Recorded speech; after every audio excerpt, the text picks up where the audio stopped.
প্রিয় দিনী ভাইরা, আজ আমি আপনাদের সামনে যে বিষয়টি নিয়ে আলোচনা করতে চাই সে বিষয়টা হলো বাউলদের ধর্মবিশ্বাস। বাউল ফকিরদের ধর্মবিশ্বাস এবং তাদের জীবনাচার।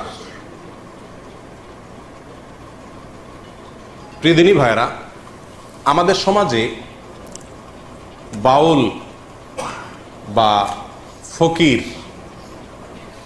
এই শ্রেণীর, এই নামে এক শ্রেণীর লোক আছে। দেশের দক্ষিণাঞ্চলে এই বাউলদের পরিমাণ একটু বেশি হলেও বিভিন্ন এলাকাতেই বাউলদেরকে পাওয়া যায়। তো এই বাউলদের সম্পর্কে আমাদের অনেকের পরিপূর্ণ ধারণা নাই যে এদের ধর্ম আসলে কি, এরা কি মুসলিম কিনা।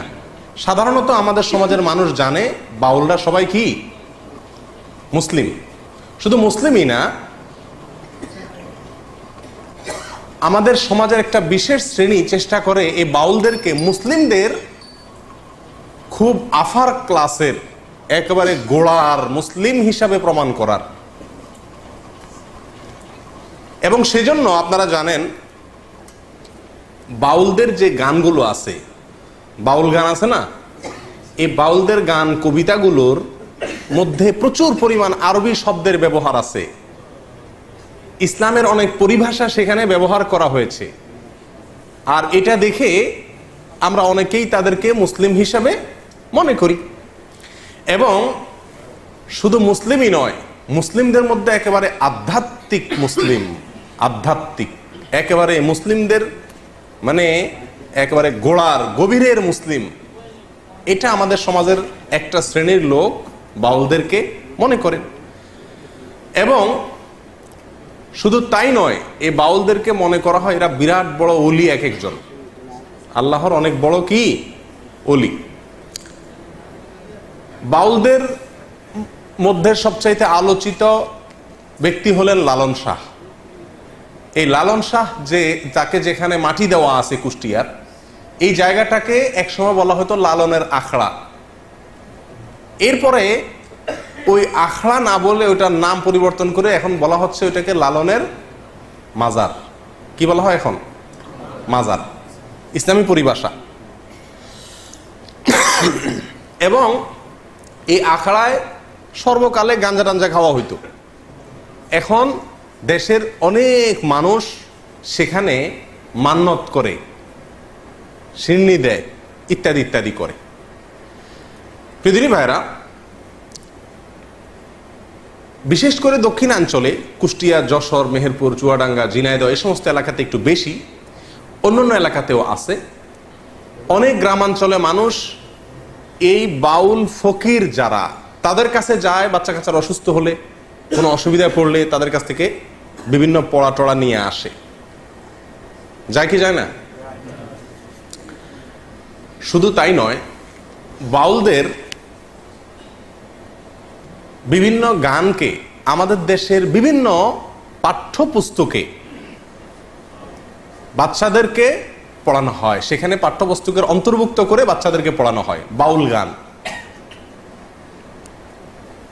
তাহলে বাংলাদেশের বেশিরভাগ মানুষ বাউল না, বাউলদের বাউলগিরি সাধারণ মানুষের ভিতরে নাই।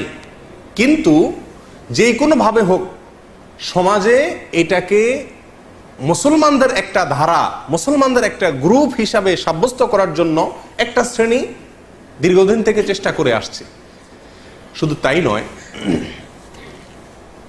আপনারা অনেকেই হয়তো জেনে থাকবেন ভারতের কলকাতার পশ্চিমবঙ্গের একজন বড় উপন্যাসিক সুনীল গঙ্গোপাধ্যায়, তিনি লালনকে কেন্দ্র করে লালনের জীবনের উপর একটা উপন্যাস লিখেছেন। সে উপন্যাসটার নাম হলো মনের মানুষ। এই মনের মানুষ উপন্যাসটা, এটার আলোকে এটাকে স্ক্রিপ্ট হিসাবে নিয়ে একটা সিনেমা তৈরি করা হয়েছে কয়েক বছর আগে। সিনেমার নামও কি? মনের মানুষ। এই সিনেমাটা, এই ফিল্মটা তৈরি করেছেন, এটার পরিচালনা করেছেন কলকাতার গৌতম ঘোষ। এবং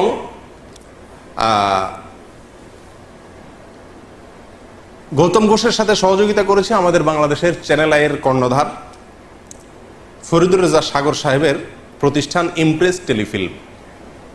এই ইমপ্রেস টেলিফিল্ম আমাদের দেশের আর গৌতম ঘোষ এর যৌথ উদ্যোগে মনের মানুষ সিনেমা তৈরি হয়।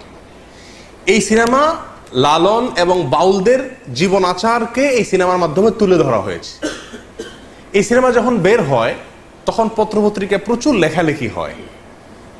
লেখালেখি হলে আমার দৃষ্টি আকৃষ্ট হয় যে এত লেখালেখি হচ্ছে এটা নিয়ে, জিনিসটা কি। পরে আস্তে আস্তে দেখলাম যে এই সিনেমাটা এর কি এটা বোঝানোর জন্য একবার চ্যানেল আইয়ের জনপ্রিয় একটা অনুষ্ঠান টকশো তৃতীয় মাত্রায় এখানে আনা হয়েছে। ফরিদুর রেজা সাগর সাহেবের উপস্থাপনা অনুষ্ঠানটা চলছিল এবং সেখানে আপনার আলোচনা করার জন্য উপস্থিত হয়েছিলেন সম্ভবত গৌতম ঘোষ। তখন তিনি এই সিনেমা সম্পর্কে বলতে গিয়ে বলতেছেন যে এটা সাধারণ কোনো সিনেমা না। সিনেমা মানে হলো গান, প্রেম, পিরিত, আলতু ফালতু এই সমস্ত না, এটা সেরকম কিছু না। এটা নামে সিনেমা হলো, এটা ভিন্ন কিছু। কি এটা? তো তিনি বলতে বলতে একটা পর্যায়ে বললেন এটা সাধারণ কোনো ফিল্ম নয়, এটা একটা ধর্মগ্রন্থ। এটা একটা কি ধর্মগ্রন্থ। কোরআন যেরকম একটা ধর্মগ্রন্থ, ইনজিল যেরকম একটা ধর্মগ্রন্থ, এই মনের মানুষ এটাও একটা কি ধর্মগ্রন্থ।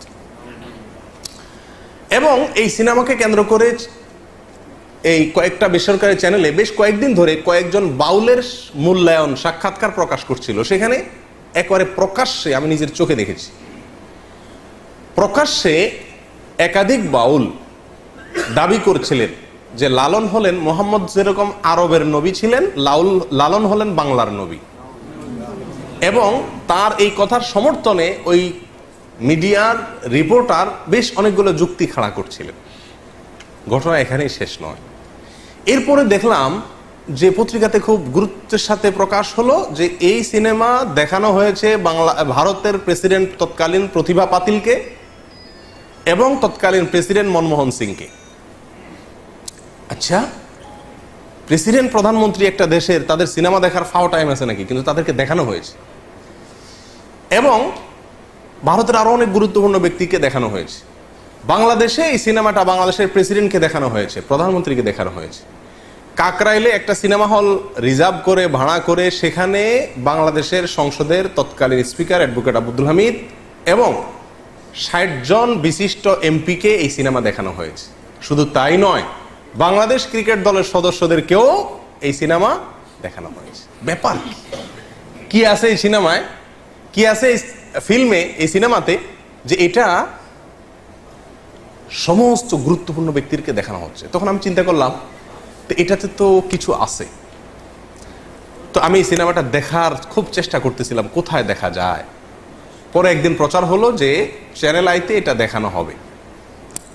তো দেখলাম, দেখতে বসলাম এবং আগাগোড়া পুরা সময় ব্যয় করে খাতা কলম নিয়ে বসে কি আছে এটাতে লেখার জন্য বসে গেলাম।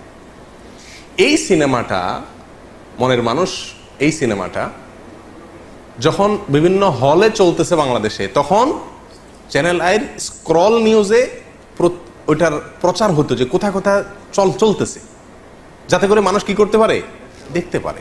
তো এত দেখানোর জন্য খায় সেই সিনেমাটা, এটা তো অন্য কোনো বাণিজ্যিক সিনেমার মতো না, অস্বাভাবিক।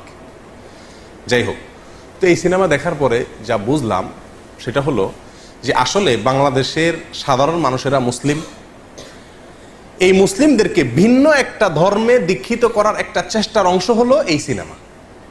কথা বুঝে আসছে প্রিয়দিনী ভাইরা? অনেকে হয়তো বলবেন যে বাউলদেরকে নিয়ে হঠাৎ করে বলার কারণ কি? এই কারণ হলো এগুলো, যে বাউলদেরকে নিয়ে কিছু মিডিয়া, কিছু বুদ্ধিজীবী, কিছু লোক আমাদের সমাজে এত বেশি মাতামাতি করছেন এবং তাদেরকে শুধু মুসলিম নয়, মুসলিমদের মধ্যে একেবারে আধ্যাত্মিক মুসলিম, মারেফতি মুসলিম যেটাকে বলে, এরকম মুসলিম হিসাবে তাদেরকে সমাজের সামনে সাব্যস্ত করার চেষ্টা করছেন। তখন চিন্তা করলাম যে বাউলদের সম্পর্কে কিছু ধারণা নেওয়া দরকার। তখন থেকে আমি টুকটাক বাউলদের সম্পর্কে পড়াশোনা শুরু করলাম এবং দীর্ঘ অনেক দিন পর্যন্ত ঘাটাঘাটি এবং পড়াশোনা শুরু করলাম। বাউলদের সম্পর্কে জানার জন্য আপনি বাংলাদেশে যারা বাউল নিয়ে গবেষণা করেন তাদের মধ্যে দুইটা বই খুব বেশি প্রসিদ্ধ এবং গ্রহণযোগ্য। তার একটা হলো বাংলাদেশের একজন স্বনামধন্য বুদ্ধিজীবী ছিলেন, বড় মাপের নাস্তিকদের অন্যতম ছিলেন, ঢাকা বিশ্ববিদ্যালয়ের প্রফেসর ছিলেন ডক্টর আহমদ শরীফ। নাম শুনছেন আপনারা? আহমদ শরীফ সাহেবের নাম শুনেন নাই? ওনার লেখা বই বাউল তত্ত্ব। আরেকটা বই লালন একাডেমির প্রতিষ্ঠাতা পরিচালক ডক্টর আনোয়ারুল করিম চৌধুরী, তার লেখা বই বাংলাদেশের বাউল সমাজ, সাহিত্য, সঙ্গীত। এই দুইটা বইতে বাউলদের সম্পর্কে সবচেয়ে বিস্তারিত তথ্য উপাত্ত আছে এবং এটা সবচেয়ে বেশি গ্রহণযোগ্য। কথা বুঝে আসছে?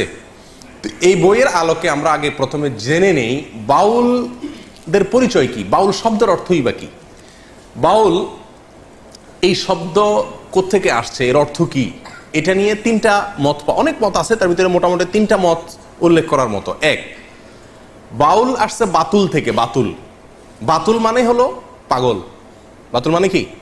পাগল। তো যারা বাউল হয় এরা পাগলই হয় মোটামুটি, না? তো এই জন্য এদেরকে এই বাতুল বলা হয় এদেরকে, এই বাউলদেরকে। এবং বাতুল থেকে পরবর্তীতে আস্তে আস্তে রূপান্তরিত হতে হতে হতে বাউলে এসে দাঁড়াইছে। ঠিকছে? কথা বুঝে আসছে? আচ্ছা, এটা একটা মত। আরেকটা মত অনুযায়ী বাউল এটা মূলত 17 শতকে আপনার এই বাউলদের যে পাগলামি আমরা এখন দেখতে পাচ্ছি এটা শুরু হয়। এটা শুরু যে করছে তার নাম হলো আউল চাঁদ। সে আউল চাঁদ এর নামে আউল থেকে হইতে হইতে বাউল হয়ে গেছে। এটা আরেকটা মত। কথা বুঝে আসছে? আচ্ছা, তৃতীয় নম্বর মত, যেটা ডক্টর আনোয়ারুল করিম চৌধুরী লালন একাডেমির প্রতিষ্ঠাতা পরিচালক, তার বাংলাদেশের বাউল বইয়ের 133 থেকে 145 নম্বর পৃষ্ঠার ভিতরে বাউলদের সম্পর্কে আলোচনা করতে, তাদের উৎপত্তি সম্পর্কে বলতে গিয়ে তিনি বলছেন যে বাউল এটা বাল শব্দ থেকে আসছে। আরবি ঠিক না, কোরআনে ব্যবহৃত। কোরআনে আল্লাহ সুবহানাহু ওয়া তাআলা বাল একটা শব্দের ব্যবহার এক জায়গায় করেছেন। অবশ্য এই একই মূল ধাতুর ব্যবহার কোরআনে আরো কয়েক জায়গায় হয়েছে। আল্লাহ সুবহানাহু ওয়া তাআলা বলেছেন, আতাদউনা বালান ওয়া তাদারুনা আহসানাল খালিকিন, তোমরা কি বালকে পূজা করো আর মহান সৃষ্টিকর্তাকে ভুলে ভুলে ভুলে বালকে পূজা করা শুরু করছো? এই যে বাল, এর পূজা, এর আর্চনা, এর উপাসনা করার ব্যাপারে কোরআনে নিষেধ আসছে, ইনজিলে নিষেধ আসছে, বিভিন্ন আসমানি গ্রন্থে নিষেধ আসছে। এই বাল একটা মূর্তি, একটা দেবতা। এই দেবতা সিরিয়া, ফিলিস্তিন এই অঞ্চলে, কারোর মতে পারস্য এই অঞ্চলে এই দেবতার উপাসনা হতো হাজার হাজার বছর আগ ধরে। এবং কোরআনে ইনজিলে এই দেবতার উপাসনা করার ব্যাপারে ভৎসনা করা হয়েছে। এই বাল দেবতা সম্পর্কে এই বাংলাদেশের বাউল বইয়ে ডক্টর আনোয়ারুল করিম চৌধুরী লালন একাডেমির প্রতিষ্ঠাতা পরিচালক, বাউলদের সম্পর্কে যার কথা সবচেয়ে বেশি গ্রহণযোগ্য হয় তাদের মধ্যে একজন অন্যতম, তিনি বলেছেন যে মূলত যেই বাল মূর্তিকে পূজা করত সেই হাজার হাজার বছর আগে, ইসলামেরও আগের মুশরিকেরা, সেই বালটা ছিল প্রজনন দেবতা। কি ছিল এটা? প্রজনন দেবতা। বুঝেন তো? এই প্রজনন দেবতা হওয়ার কারণে বাউলদের যে কর্মকাণ্ড এগুলো সবগুলাই যৌনাচার কেন্দ্রিক ম্যাক্সিমাম। সেই জন্য ওই বাল মূর্তির নামানুসারে বাউল বলে এই বাউল ধর্মের লোকদেরকে বা বাউল দর্শন লোকদেরকে নামকরণ করা হয়েছে। কথা বুঝে আসছে? এই গেল বাউল শব্দের উৎপত্তি। সংক্ষেপে আমরা বাউলদের পরিচয় সম্পর্কে জানি। বাংলাপিডিয়াতে আছে, বাউল হলো লোক সম্প্রদায়ের একটা সাধন ভজন গোষ্ঠী যারা গ্রামে গঞ্জে গান গেয়ে ভিক্ষা করে বেড়ায়। বাউলরা কোনো মসজিদেও যায় না, কোনো মন্দিরেও যায় না, কোনো ধর্মগ্রন্থে তাদের বিশ্বাস নাই। বাউলরা সাধারণত নারী পুরুষ মিলে যৌনাচার করে, এটাই হলো তাদের ধর্ম আর এটাই হলো তাদের সাধনা। এটা কার বক্তব্য? বাংলাপিডিয়ার বক্তব্য। শুধু বাংলাপিডিয়ার বক্তব্যই নয়, বাংলাদেশের বাউল বইতে আপনার একই কথা ডক্টর আহমদ শরীফের বইতে আরো স্পষ্ট করে একেবারে সরাসরি ডক্টর আহমদ শরীফের বইতে বলা আছে যে বাউলদের মূলত যে সাধনা, এদের কর্মকাণ্ড, এই সবগুলাই হলো মূলত যৌনাচার। বাস কি সেটা বিস্তারিত আমরা পরে আসছি।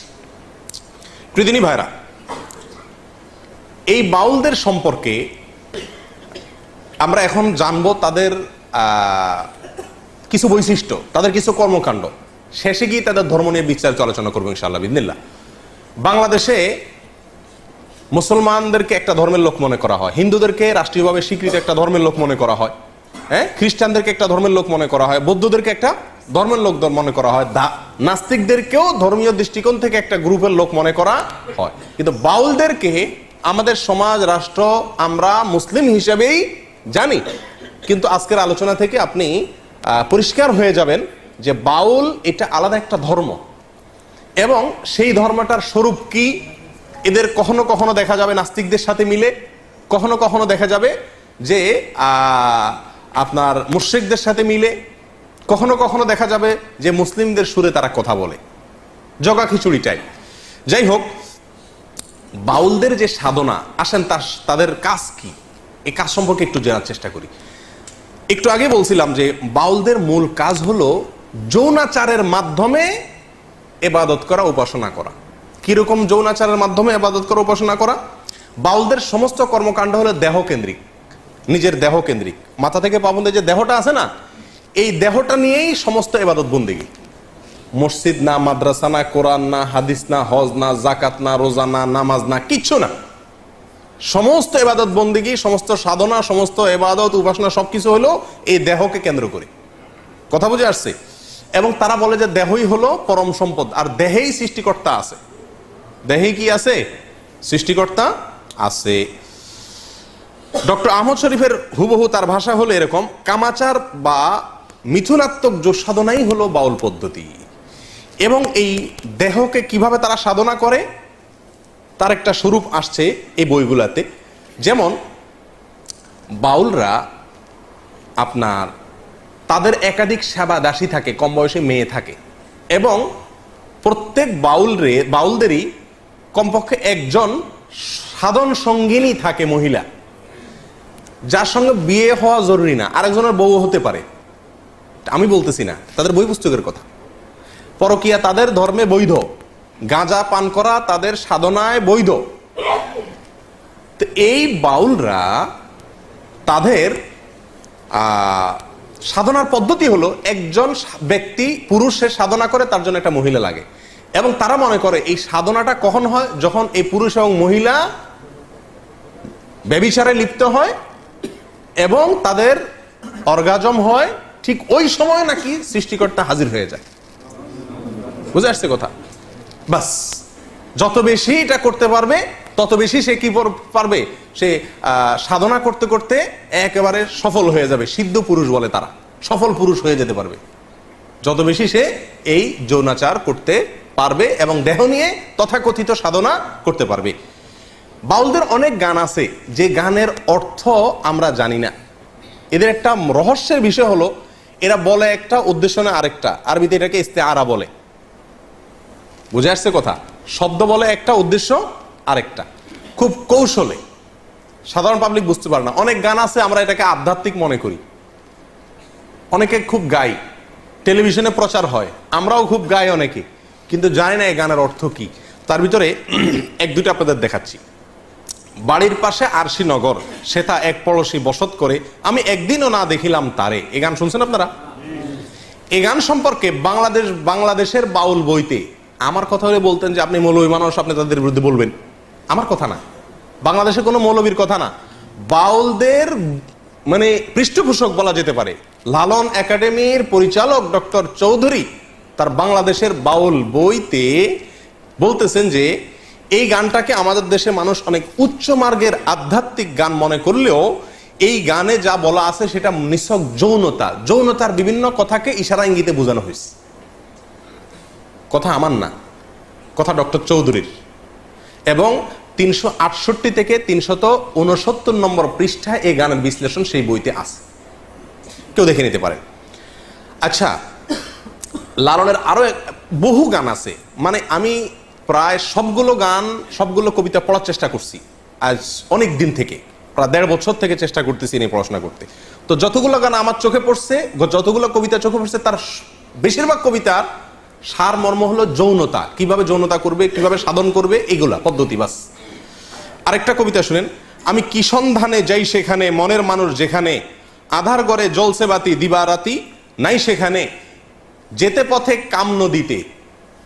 যারা বাংলা বুঝেন তাদেরকে ব্যাখ্যা করার দরকার নাই, কাম শব্দের অর্থ জানেন আপনারা শুদ্ধ বাংলায়? যেতে পথে কাম নদীতে, পাড়ি দিতে ত্রিবেণে, কত ধনির ধারা যাচ্ছে মারা, পইড়ে নদীর তোর তুফানে, রসিক যারা চতুর তারাই নদীর ধারা চিনে, উজান্তরি যাচ্ছে বে তারাই স্বরূপ সাধন জানে। মনে হয় যে নদীর ঢেউটা বলা হচ্ছে, জি না। বিশ্বাস করেন এমন কিছু ব্যাখ্যা আছে এই সমস্ত গানের যেগুলো আমি আপনাদের সামনে খুলে বলতে পারবো না, আপনাদেরকে বুঝে নিতে হবে। আরেকটা গান আছে খুব জনপ্রিয়, আফসোসের বিষয়, বাংলাদেশের ক্লাস 9-এর শিক্ষার্থীদেরকে পড়ানো হয়, সিলেবাসের অন্তর্ভুক্ত। এই গানটা আমরা অনেকেই জানি এবং বলি নিজেরা। সেটা কি? সময় গেলে সাধন হবে না। এই গানটা জানেন আপনারা? শুনছেন এই গানটা? সময় গেলে সাধন হবে না। এই গানটার অর্থ ব্যাখ্যা এত নোংরা, এত নিকৃষ্ট, বিশ্বাস করেন যদি সেটা বলতে যাই তো মানে সোজা কথা আমাকে চরম নির্লজ্জ হতে হবে, এটা আমার দ্বারা সম্ভব না। আমি খুলে আপনাকে বলতে পারবো না এই গানের পুরো ব্যাখ্যা, তবে কিছু ইঙ্গিত দিব। শুনেন পুরা গানটা, শুনেন কবিতাটা শুনেন। সময় গেলে সাধন হবে না, দিন থাকিতে দিনের সাধন কেন করলে না, জানো না মন খালে বিলে মিন থাকে না জল শুকালে, কি হয় তারে বাদল দিলে শুকনা নদীর মোহনা, অসময়ে কৃষি করে মিশামিশি খেটে মরে, গাছ যদি হয় বীজের জোরে তবুও ফল তো ধরে না। এই গানের খোলাসা কথা আমি আপনাদেরকে বলি। বলা হচ্ছে যারা বাউল, যারা ফকির, যারা সাধনা করবে, এদেরকে বলা হচ্ছে আরে বেটা, দিন থাকতে দিনের সাধন করলি না, সময় থাকলে সাধন করতে হবে, সময় চলে গেলে সাধন করে লাভ হবে না। সময়টা কি?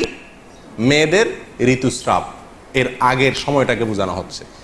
ঋতুস্রাবের আগের মুহূর্তে সাধন করতে হবে, ঋতুস্রাব হয়ে গেলে, মাসিক হয়ে গেলে তখন সাধন করলে আর কাজ হবে না। এ হলো খোলাসা কথা, আর এর চেয়ে বেশি আমি আপনাকে ব্যাখ্যা করে বলতে পারছি না। এখানে এই গানে যে এই কথাটা বোঝানো হয়েছে, এটা তো আমি দাবি করতেছি মৌলবী না, এটা বাউলদের বক্তব্য। তারাই বলতেছে যে এই গানের এই ব্যাখ্যা। রেফারেন্স নেবেন, একটা একটা করে নেন। এই গানের সময়, সাধন, মিন, বীজ, কৃষি এসব শব্দ যৌন কর্ম সংশ্লিষ্ট বিভিন্ন পরিভাষা। লালন গবেষক নেয়ামত আলী এবং বাংলাদেশের নেয়ামত আলী বলেছেন, এটা আমার বক্তব্য না।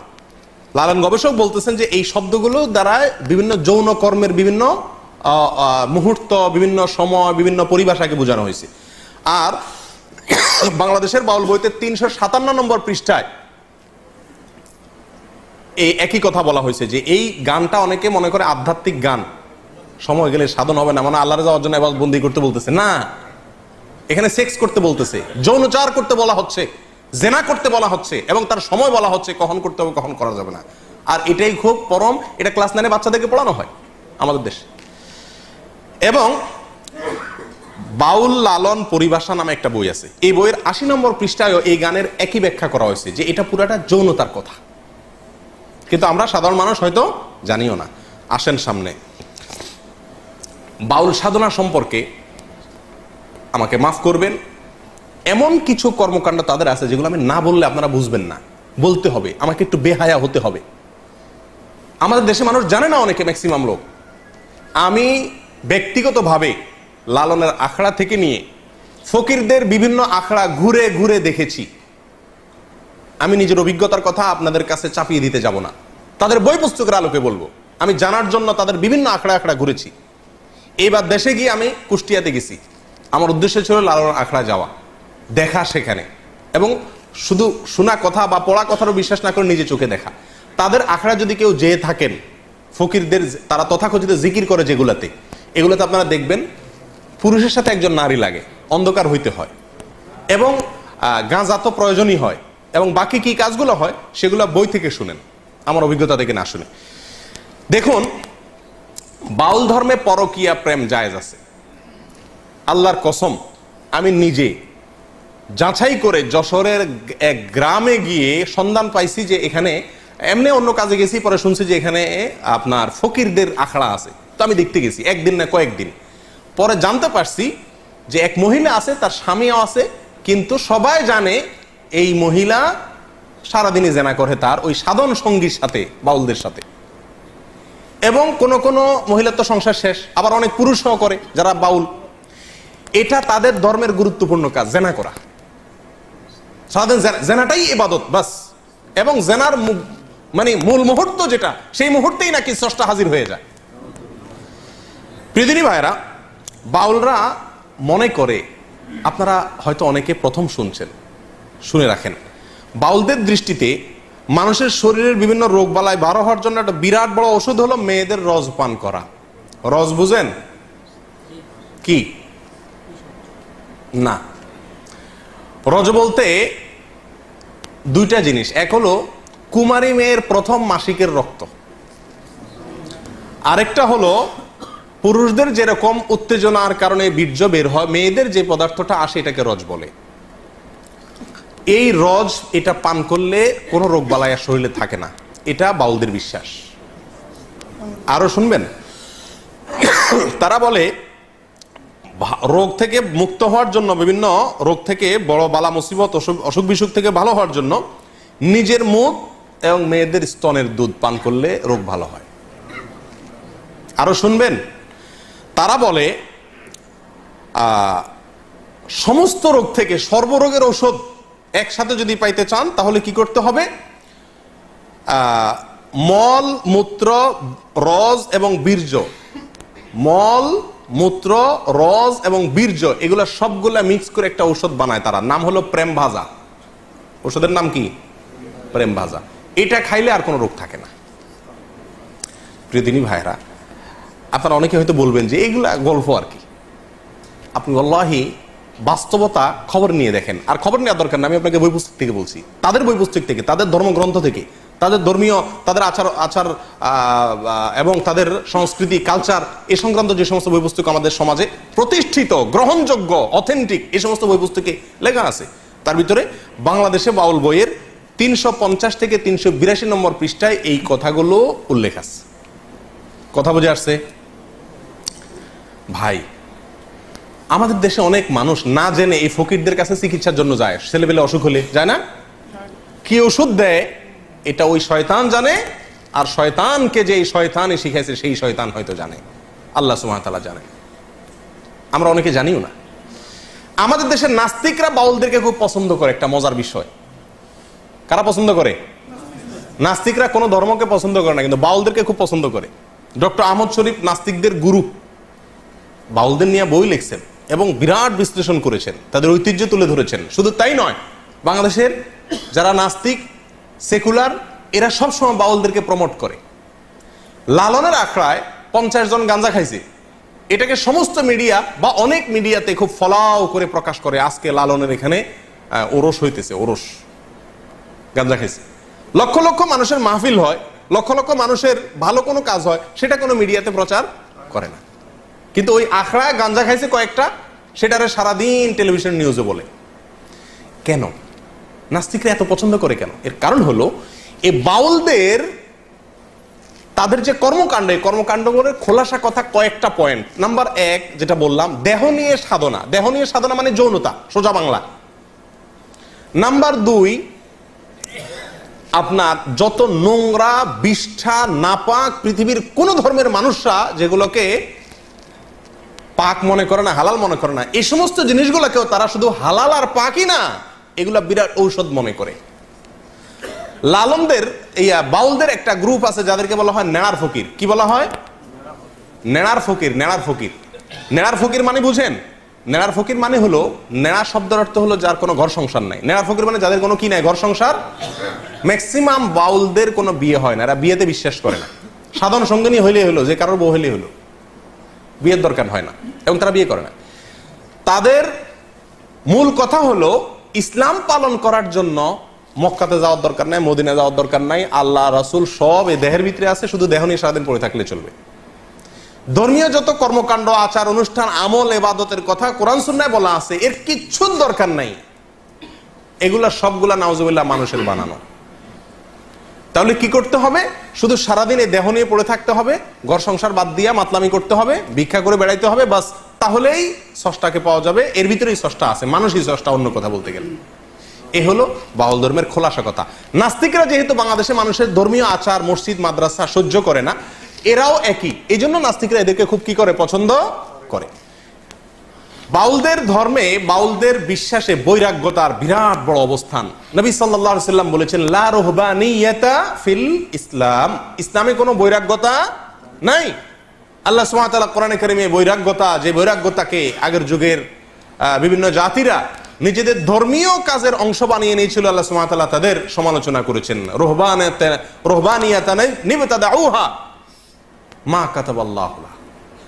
এই রহবানিয়াত বা বৈরাগ্যতা, সংসার বাদ দিয়া ওই বৌদ্ধদের মতো এক কালার একটা কাপড় পরে, লম্বা চুল রেখে, গোসল নাই, পরিষ্কার নাই, নোংরা, আবর্জনা, ময়লা, এই অবস্থায় সময় পার করা, পাগলামি ছাগলামি করা, এটাই হলো জীবন। এটাই বলে বৈরাগ্যতা। এই বৈরাগ্যতা আপনার বাউলদের গুরুত্বপূর্ণ একটা আপনার তাদের গুরুত্বপূর্ণ একটা কালচার হলো কি থাকা, বৈরাগী হয়ে থাকা। কি থাকা? তারা কোনো সমাজের সাথে মিশতে চায় না। বাউলদের জৈবিক প্রয়োজনে তারা সাধারণ সঙ্গীর সাথে মিশে, সেটা তো ঠিক আছে, ভিক্ষা করে খায়, সেটা তো, এবং তারা নিজেদেরকে বলে আমরা মুক্ত পুরুষ, আমাদের কোনো সমাজের কোনো বন্ধন নাই, আমরা সমাজের কোনো বন্ধন মানি না, যেমনে মনে হচ্ছে এমনি চলি, পাগলের মতো। বুঝে আসছে কথা? এদের হাজার হাজার যে গানগুলো আছে, এই গানগুলো সম্পর্কে আগেও আপনাদেরকে কিছুটা ধারণা দিয়েছি, এখনো বলছি যে এই গানগুলোর সবগুলাই হলো যৌনতা নির্ভর, এবং যৌনতার বিভিন্ন কৌশল, কলা কৌশল, বিভিন্ন পদ্ধতি, সময়, ক্ষণ ইত্যাদি, এগুলো সবই সমস্ত গানে বাতানো আছে। সুধীর চক্রবর্তী নামে বাংলাদেশে একজন লালন গবেষক আছেন, বাউল গবেষক আছেন। এই ভদ্রলোকের একটা বই আছে, এই বইটার নাম হলো গভীর নির্জন পথে। এই বইয়ের 14 নম্বর পৃষ্ঠার প্রথম সংস্করণে উনি লিখেছেন যে বাউলদের গান বুঝতে হলে তাদের পরিভাষা বুঝতে হবে। তারা বলবে একটা, উদ্দেশ্য আরেকটা, সাধারণ মানুষ সবকিছু বুঝে না। তো উনি উপমা দিতে গিয়ে বোঝাইছেন যে, যেমন আমাবস্যা মানে নারীর ঋতুকাল, যখন মাসিক হয় ওইটা আমাবস্যা। লালনদের কোনো গানে যদি আমাবস্যা হয় তাহলে বুঝবেন নারীর ঋতুকালকে বোঝানো হচ্ছে। বাঁকা নদী মানে হলো স্ত্রীর যৌনি, কুমারী মানে কাম, লতা মানে সন্তান, চন্দ্র সাধন মানে হলো মলমূত্র পান। এরকম তাদের বিভিন্ন ভাষা আছে, পরিভাষা আছে। এগুলো আমার বক্তব্য নয়, সুধীর চক্রবর্তীর বক্তব্য। বইয়ের নাম গভীর নির্জন পথে, পৃষ্ঠা নম্বর 14। তাহলে একটা ধারণা পাইছেন তো বাউলদের কর্মকাণ্ড সম্পর্কে? আচ্ছা, এখান থেকে আমরা জানলাম যে তারা বৈরাগী, সংসার ধর্ম চায় না, আগলামি পাগলামি করে। এ হলো তাদের জীবন। বিকৃত যৌনাচার, বিকৃত যৌনাচার আর অসামাজিক জীবনযাপন, এগুলা হলো পাগলামি। এটা হলো বাউলদের কর্মকাণ্ড। আচ্ছা, আমাদের সমাজে যে সমস্ত বাউলরা আছে, এই বাউলদের আরেকটা গুরুত্বপূর্ণ বিশ্বাস হলো, বাউলরা মনে করে গান বাজনা শুধু হালাল না, এটা তাদের ধর্মের অন্যতম অনুষঙ্গ। আপনি দেখবেন বাউলদের হাতে একটা একতারা থাকে না, লক্ষ্য করছেন নি?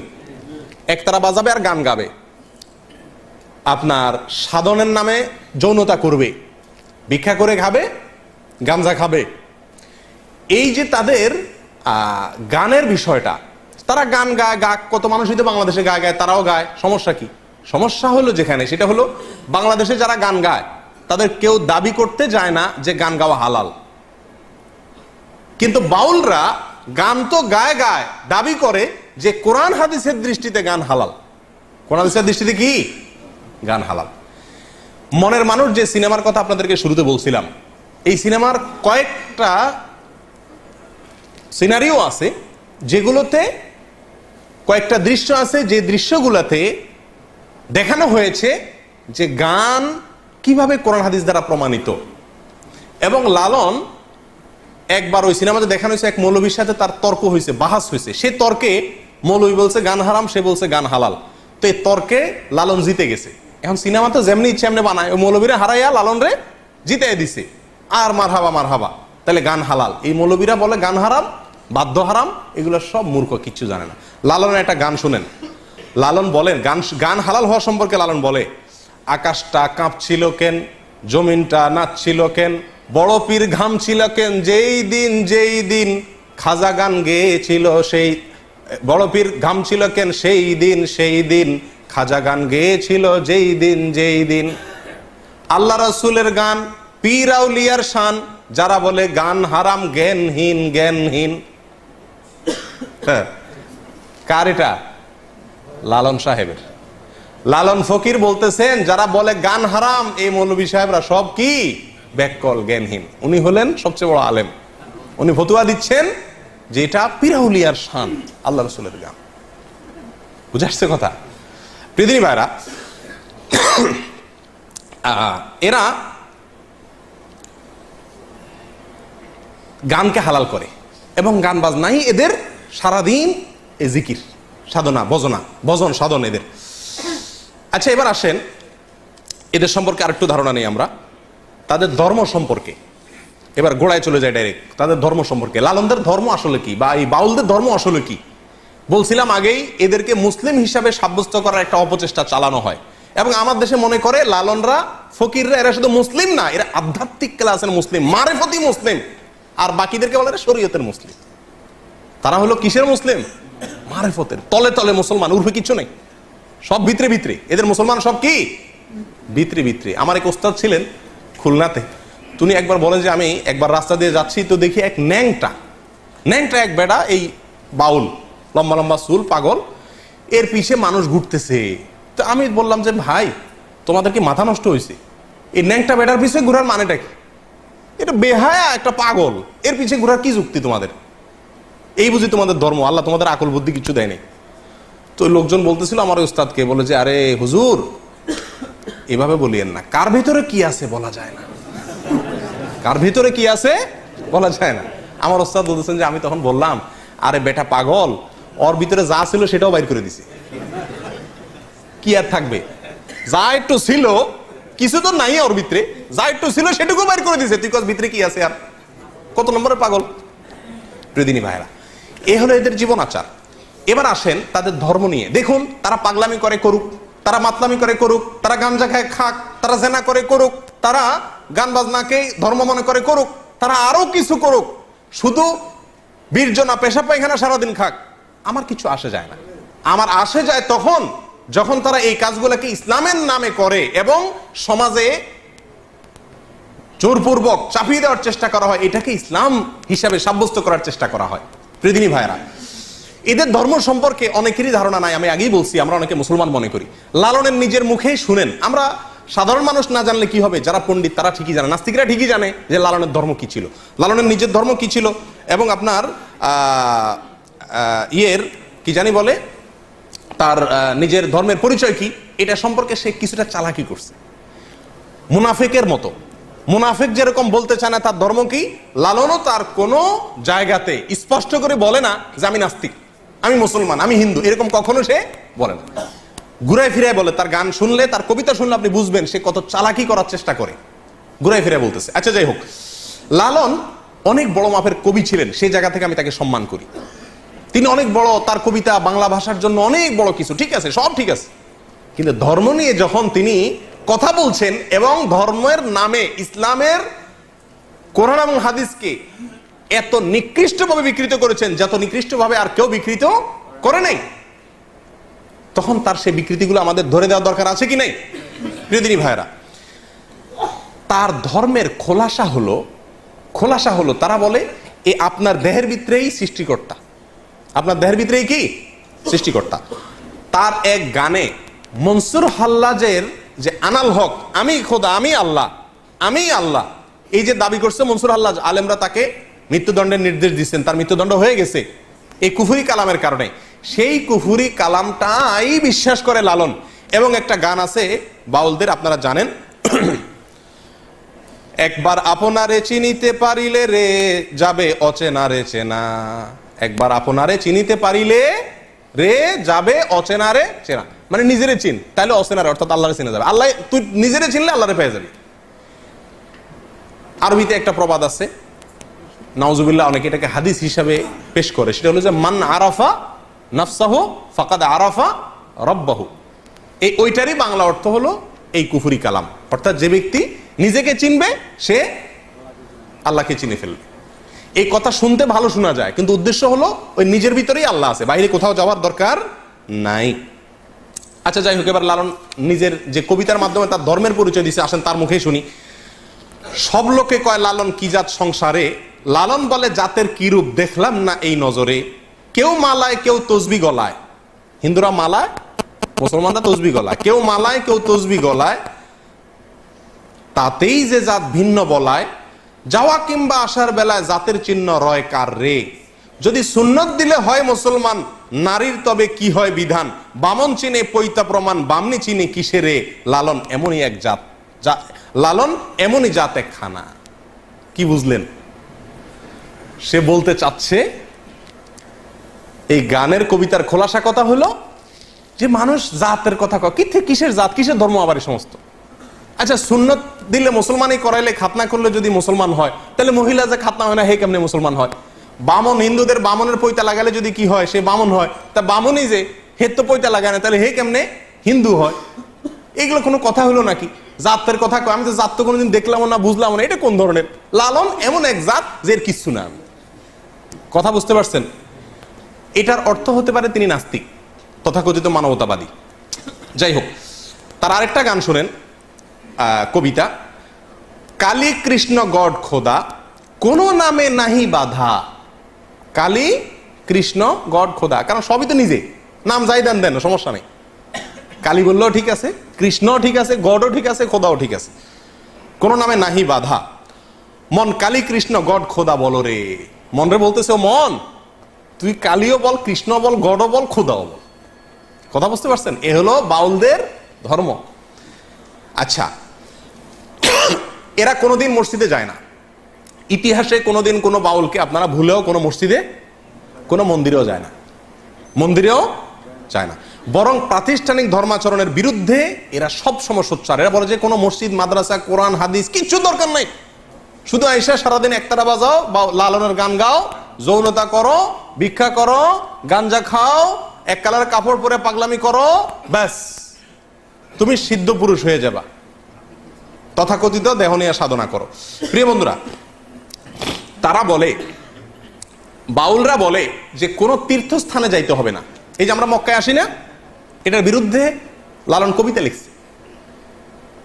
মক্কা আসার দরকার নাই, মদিনা যাওয়ার দরকার নাই, সব মক্কা মদিনা কোথায় আছে?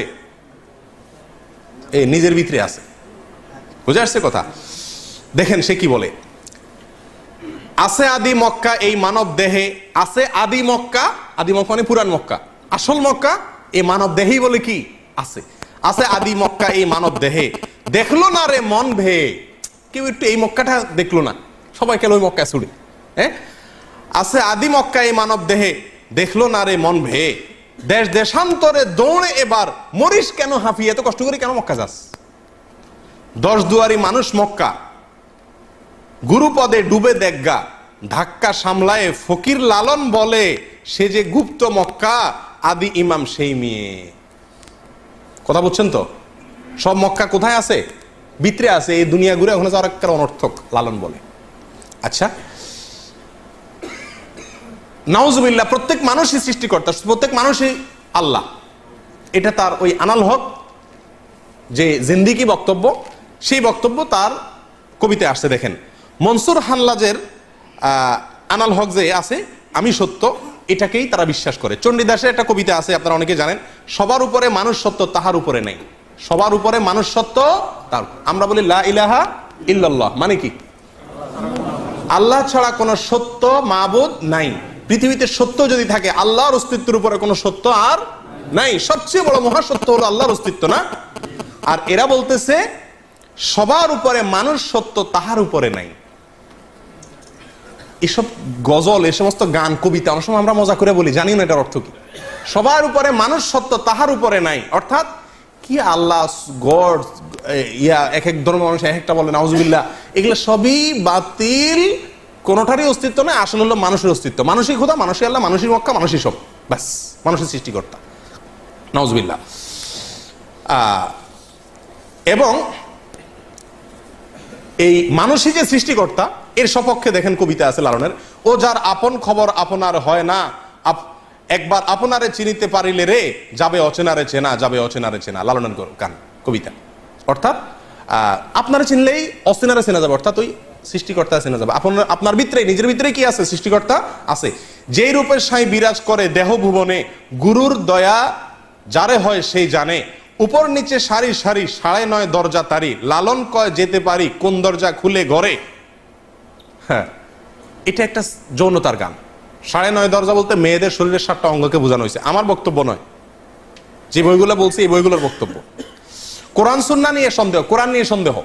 লালনের কোরআন নিয়ে গান শুনেন আপনারা, মুসলমান মনে করেন, আধ্যাত্মিক পুরুষ মনে করেন, মারিফতের প্রাণ পুরুষ মনে করেন, সেখানে মাজার মনে করেন, সেখানে গিয়ে সিন্নি দেন, মান্নত করেন, তাকে মুসলমানদের একেবারে গোড়ার মুসলমান মনে করেন, খাঁটি ধার্মিক মনে করেন। কোরআন সম্পর্কে কি বলে সে দেখেন তার কবিতায়।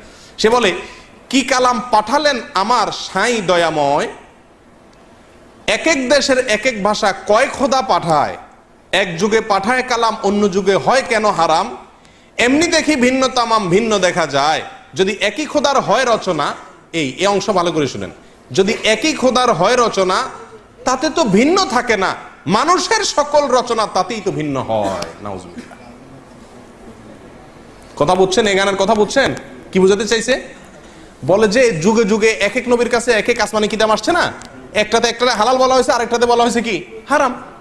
তো সে বলতে চাচ্ছে যদি এক আল্লাহ পাঠাবে তাহলে সবগুলা কি হবে? একরকম হবে। একটাতে এক যুগে হালাল আর এক যুগে হারাম কেন হয়? কথা বুঝছেন? কত বড় মূর্খ একজন ডাক্তারও তো এক রুগীরে এক ওষুধ দেয় আবার চেঞ্জ করে দেয়। এই ওষুধ কয়দিন চলবে, এরপরে অন্য ওষুধ খাইতে হবে, ডাক্তার জানে, সময় অনুযায়ী পরিবর্তন হয়। আল্লাহ সুবহানাহু ওয়া তাআলা এক এক যুগে এক এক বিধান দিয়েছেন। লিকুল্লিন শিরআতুম ওয়া মিনহাজা, প্রত্যেক নবীকে আল্লাহ তাআলা কি দিয়েছেন? আলাদা আলাদা শরীয়ত দিয়েছেন। সে বলতেছে এক এক নবীর এক এক বিধান কেন? যদি আল্লাহর হতো তাহলে তো ভিন্ন হতো না। এই জন্য সে বলতেছে আপনার যদি একই খোদার হয় রচনা তাতে তো ভিন্ন থাকে না, মানুষের সকল রচনা তাই তো ভিন্ন হয়। এগুলো সব মানুষের লেখা। নাউজুবিল্লাহ। কোরআন এটা বলে কার লেখা? মানুষের বানানো। এক এক দেশের এক এক বাণী, পাঠান কিসায় গুণমণি, মানুষের রচিত জানে লালন ফকির কয়। এই শয়তান বলে এগুলো সব কার রচনা? মানুষের রচনা। আর সে বলে মুসলমান না, শুধু মারেফতের বিরাট উচ্চাঙ্গের আউলিয়া পীর। হ্যাঁ, আল্লাহুল মুস্তাআন। আচ্ছা, তার আরেক গানের ভিতরে দেখা যায় সে বলছে যে আল্লাহ এবং রাসূল এক, আল্লাহ রসুল আলাদা কিছু না। নাউজুবিল্লাহ। এটা আমাদের দেশে অনেক মাজারিরাও বলে। আল্লাহকে বুঝে তোমার অপর লীলা, আল্লাহ কে বুঝে তোমার অপর লীলা, কে বুঝে তোমার অপার লীলে, তুমি আপনি আল্লাহ ডাকো আল্লাহ, তুমি নুরি ছিলে ডিম্ব অবতরী, সাকারে সৃজন পড়লে ত্রিভুবন, আকারে চমৎকার ভাব দেখালে, নিরাকার নিগম ধ্বনি, তাও তো সত্য সবাই জানি, তুমি আগমের ফুল নিগমের রাসূল, আদমের ধরে জান হইলে, আত্মতত্ত্ব জানে যারা, সায়ের নিগুড় লীলা দেখছে তারা, নিরঞ্জন অকথ্য সাধন, লালন খুঁজে বেড়ায় বন জঙ্গলে। পুরা গানের খোলাসা কথা হইল, আল্লাহ একবার আকার ধরে নবীর সুরত ধরে আসে দুনিয়াতে, আবার নিরাকার হয়ে যায়, আবার আদমের ঘাড়ে মানুষ হয়ে আদমের রূপ ধরে আল্লাহ আসে। অর্থাৎ এরাই আল্লাহ। নাউজুবিল্লাহ। আলাদা কিছু নেই। কথা বুঝে আসছে? এরপর আরেকটা গানের 2 লাইন শুনেন মাত্র। সেখানে সে বলতেছে, কেন জিজ্ঞাসিলে খোদার কথা দেখায় আসমানে, কেন জিজ্ঞাসিলে খোদার কথা দেখায় আসমানে, আসেন কোথায় স্বর্গপুরে কেউ নাহি সন্ধান জানে। আল্লাহর কথা বললে কয় আসমানে আছে, আর রহমান আল্লাহর সিস্তাওয়া। আল্লাহর কথা বললে বলে আসমানে আছে সবাই, বলে যে কেউ আজ পর্যন্ত দেখছে, কেউ জানছে নাই, বুয়া। নাউজুবিল্লাহ। এ হলো বাউলের ধর্ম। নবীদের সম্পর্কে ধারণা দেখেন, নবীদের সম্পর্কে তারা কি বলে? নবী না চিনিলে সে কি খোদার ভেদ পায়, চিনিতে বলেছেন খোদে সেই দয়াময়, কোন নবী হইল অফাত, কোন নবী বান্দার হায়াত, কোন নবী মারা গেছে, কোন নবী মারা যায় না, জীবিত আছে এখনো। বুঝছেন? নিহাজ করে জানলে নেহাজ যাবে সংশয়, যে নবী পারের কান্ডার জিন্দা সে 4 যুগের উপর, হায়াতুল মুরসালিন নামে তার জন্য, তার সেই জন্য কয়। যে নবী আজ সঙ্গে তোরে চিনে মন তার দাওনা ধরো, লালন বলে পরের কারো সাথ যদি রয়, নবী না মানে যারা মুয়াহেদ কাফের তারা, সেই মুয়াহেদ দায়মাল হবে বেহিসাব দোজখে যাবে। আবার তারা খালাস পাবে, লালন কয় মোর কি হয় জানি। এটার শেষ লাইনটাতে বোঝানো বলা হচ্ছে যে নবীরে অস্বীকার করলে তারা কাফের। লালন বলতেছে দুজকে যাওয়া বলতেছে, তো এরা দুজকে সাহবেন আবার চলে আসবে জান্নাতে। কাফেররা অনন্ত অসীমকাল জাহান্নামে থাকবে না নবীর অস্বীকার করলে। আর সে বলতেছে কি আবার তারা খালাস পাবে। তার গানে বলতেছে এরা আবার কি পাবে, খালাস। দেখেন শুধু ফতোয়া দিচ্ছে না, কে জান্নাতে যাবে কে জাহান্নামে যাবে, কি হবে না হবে, কে আল্লাহ কে রসুল, সব সে বলতেছে। এ হলো এদের ধর্ম। পৃথিবী ভাইরা, এদের কালিমা, লালনদের এই বাউলদের কালিমা আছে। এদের কালিমা কি জানেন? এদের কালিমা সম্পর্কে ধারণা নেওয়ার জন্য শুনেন তাহলে।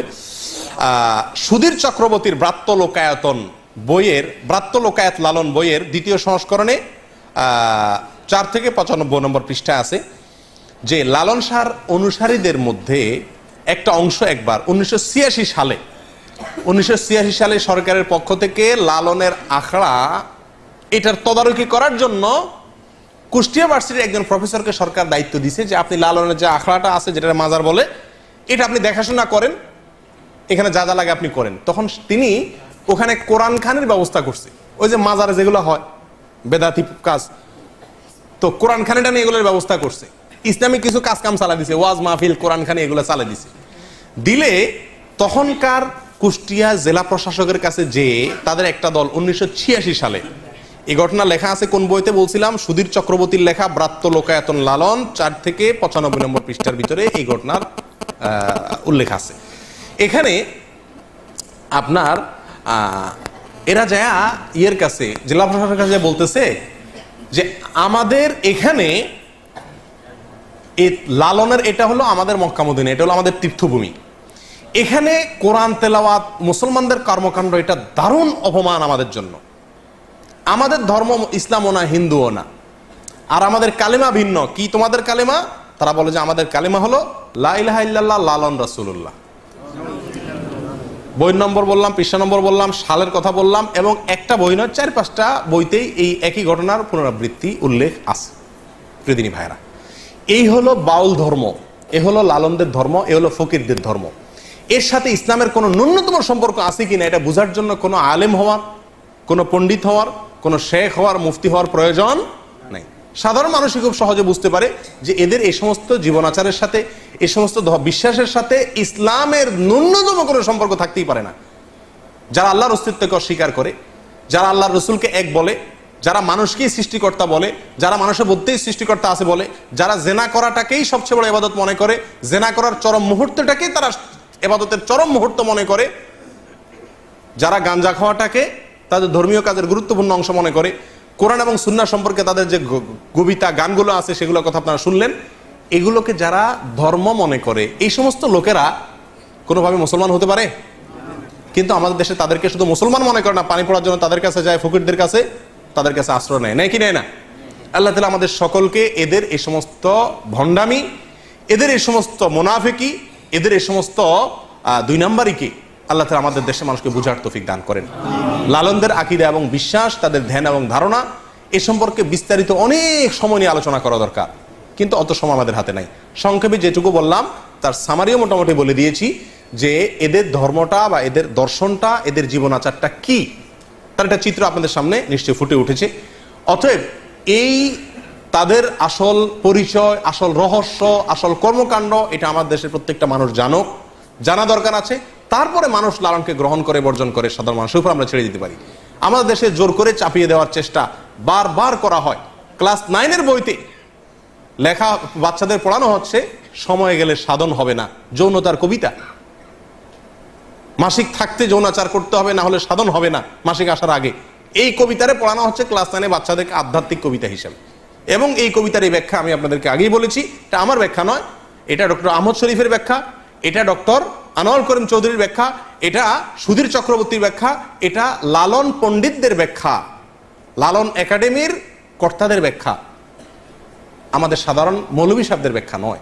অতএব আল্লাহ তাআলা এদের এই সমস্ত চক্রান্ত থেকে, শয়তানি থেকে আল্লাহ তাআলা আমাদেরকে হেফাজত থাকার তৌফিক দান করেন।